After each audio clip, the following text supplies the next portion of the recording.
1 second. Sir సంధ్యా theatre ఘటనలో చిక్కడపల్లి పోలీసులు CPR చేసి ఒక బాబుని ప్రాణాపాయం నుంచి రక్షించారు. ఓ మహిళ దురదృష్టవశాత్తు రేవతి అనే మహిళ మృతి చెందింది. ఈ కేసులో పోలీసులు అల్లు అర్జున్ని అరెస్ట్ చేశారు. అనంతరం సంధ్యా థియేటర్ యాజమాన్యం పైన కూడా కేసులు నమోదు చేశారు. షోకాజ్ నోటీస్ కూడా ఇచ్చారు. 10 రోజుల గడువు ముగిసింది.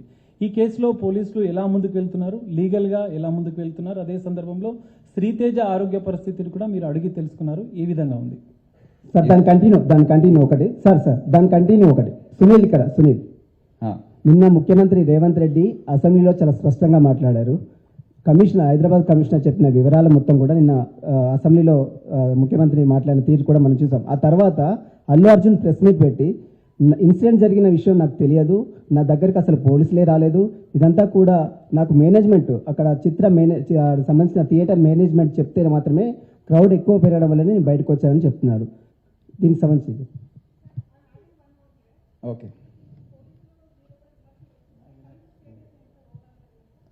ఓకే, ఈ కేసు ఇప్పుడు దర్యాప్తు స్టేజ్లో ఉంది కనుక మేము ఎక్కువ దీని గురించి మాట్లాడలేము.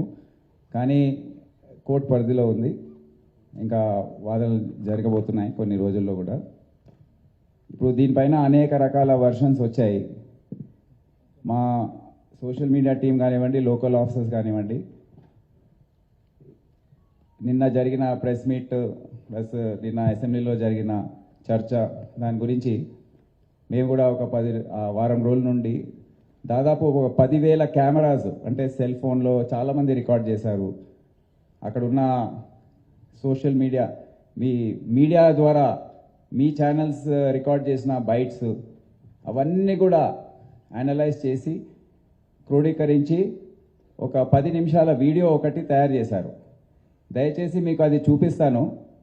నేను దీని గురించి ఎక్కువ కమెంట్ చేయదలుచుకోలేదు. అది చూసి మీరే ఒకసారి మీరు ఆలోచించుకోండి, నిర్ణయించుకోండి ఏం జరిగిందో.